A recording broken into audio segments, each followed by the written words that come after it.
Muy buenos días, queridos amigos, estimados hermanos. Hoy es viernes 11 de noviembre del año 2022.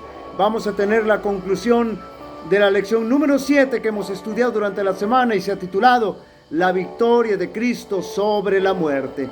Cuando le vi, caí como muerto a sus pies, y él puso su diestra sobre mí, diciéndome: no temas, yo soy el primero y el último, el que vivo y estuve muerto, mas he aquí que vivo por los siglos de los siglos. Amén. Y tengo las llaves de la muerte y del Hades. Apocalipsis capítulo 1, versos 17 y 18. Lógicamente se dice que Jesús venció la muerte porque resucitó. Honestamente, si Jesús no hubiera resucitado, su sacrificio habría sido solo un intento para salvar, un buen intento para salvar al ser humano. Pero de ahí no hubiera pasado, no hubiera tenido trascendencia de salvación. Sin embargo, la historia se cuenta diferente y tiene un tono triunfal porque Jesús venció la muerte por medio de su resurrección, y eso se constituye en una garantía para nuestra propia salvación. Domingo 6 de noviembre, la tumba sellada. Hasta estos momentos, con la muerte de Jesús y ahora encerrado en un sepulcro, todo parecía una vil derrota. Pareciera que todo lo malo contra Jesús se había desencadenado en un día. Pero no era así, y sus discípulos y sus homicidas lo sabían perfectamente. Jesús ya había advertido a sus discípulos de su muerte, pero también de que al tercer día resucitaría. Eso también lo sabían sus verdugos y estaban nerviosos y alterados por el mensaje de la resurrección. Sellaron la tumba, pusieron una guardia romana que se componía de 100 soldados. Aunque todo eso era ridículo, finalmente nada pudo detener a Jesús de la tumba, y mucho menos un sello romano y una guardia. El poder de Jesús es superior a cualquier poder maligno, incluyendo la muerte. Lunes 7 de noviembre, ha resucitado. Por más que los sacerdotes y fariseos quisieron encerrar a Jesús en la tumba, no pudieron, y no pudieron impedir que resucitara. Ahora ellos estaban seguros de su resurrección, y el plan B era impedir que la noticia de la resurrección de Jesús se supiera. Sin embargo, eso iba a ser imposible. Cuando Jesús estuvo en el sepulcro, Satanás triunfó. Se atrevió a esperar que el Salvador no tomase su vida de nuevo. Exigió el cuerpo del Señor y estableció su guardia alrededor de la tumba, procurando retener preso a Cristo. Se airó acerbamente cuando sus ángeles huyeron al acercarse el mensajero celestial. Cuando vio a Cristo salir triunfante, supo que su reino tendría fin y que él finalmente moriría.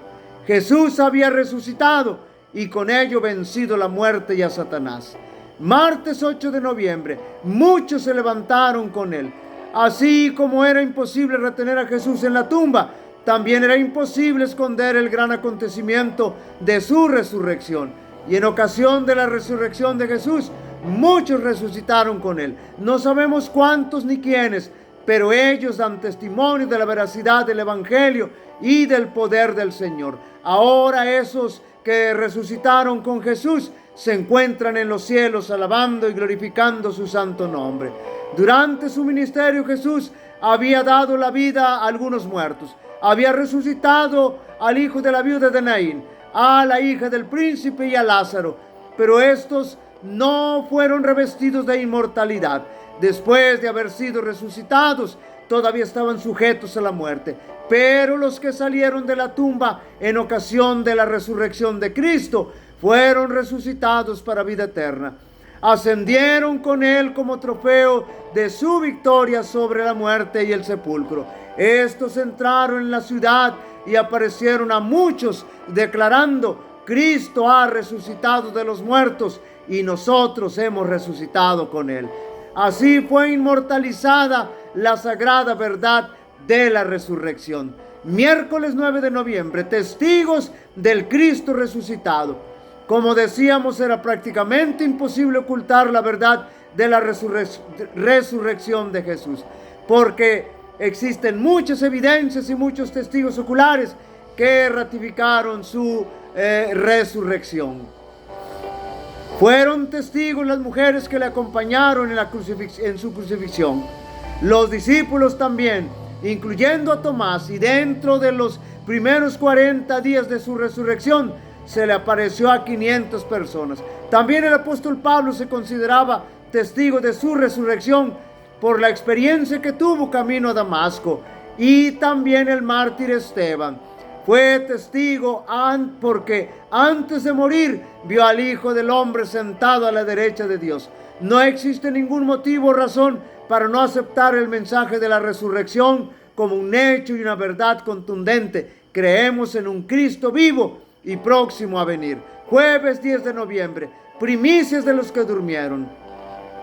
Como decíamos durante la semana, el autor de la lección para el título de este día toma la figura de la ofrenda de las primicias, llevar al santuario la gavilla con lo mejor de la cosecha para ser mecida, aceptada y bendecida, como una muestra de gratitud de parte del pueblo por la providencia divina.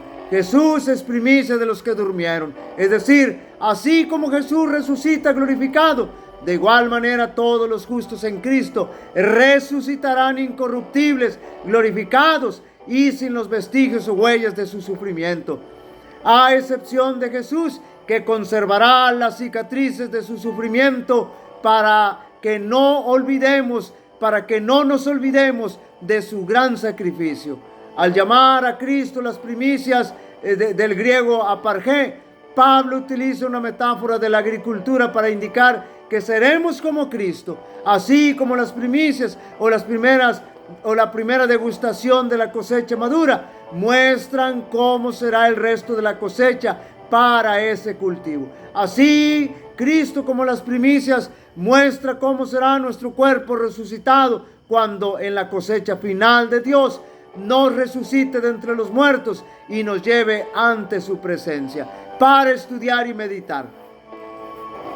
El juicio moderno no cree en algo como la resurrección de Jesús. Sin embargo, las evidencias históricas son tan fuertes que incluso aquellos que no pueden aceptar la realidad de la resurrección se ven obligados a admitir que muchos creían que habían visto a Jesús resucitado.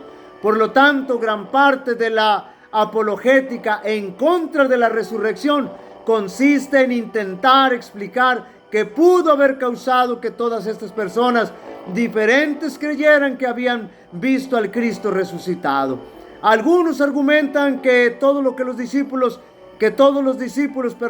alucinaron con el Jesús resucitado. Otros que Jesús en realidad no había muerto, sino que solo se desmayó y luego volvió a la realidad después de que lo bajaron de la cruz. Y cuando reapareció, sus seguidores pensaron que había resucitado de entre los muertos. Y créase o no, algunos han argumentado que Jesús tenía un hermano gemelo a quien los discípulos confundieron con el Cristo resucitado. En otras palabras, las evidencias históricas son tan fuertes a favor de la resurrección de Cristo que esta es la clase de argumentos que la gente inventa, tontos, absurdos, para tratar de desestimarla. Como la resurrección en sí es tan importante, no deberían sorprendernos todas las buenas razones con las que contamos para creer en ella. La voz que clamó desde la cruz, consumado es, fue oída entre los muertos, atravesó las paredes de los sepulcros y ordenó a quienes dormían que se levantasen. Así sucederá cuando la voz de Cristo sea oída desde el cielo. Esa voz penetrará en las tumbas y abrirá los sepulcros, y los muertos en Cristo resucitarán. En ocasión de la resurrección de Cristo, unas pocas tumbas fueron abiertas, pero en su segunda venida, todos los preciosos muertos oirán su voz y surgirán a una vida gloriosa e inmortal. El mismo poder que resucitó a Cristo de los muertos resucitará a su iglesia y la glorificará con él. Por encima de todos los principados y potestades, por encima de todo nombre que se nombra, no solamente en este mundo, sino también en el mundo venidero. Queridos amigos y hermanos, Jesús resucitó, Jesús venció la muerte. Cualquier argumento absurdo en su contra no tiene ningún sustento. Pero para nosotros los cristianos, lo único que necesitamos es fe para aceptar esta verdad, porque la Biblia contiene muchas evidencias y testigos al respecto. El Señor te bendiga y te guarde. El Señor haga resplandecer su rostro sobre ti y tenga de ti misericordia. El Señor alce sobre ti su rostro y te dé paz. Así invocarán mi nombre sobre los israelitas y yo los bendeciré. Dios bendiga a cada uno de vosotros.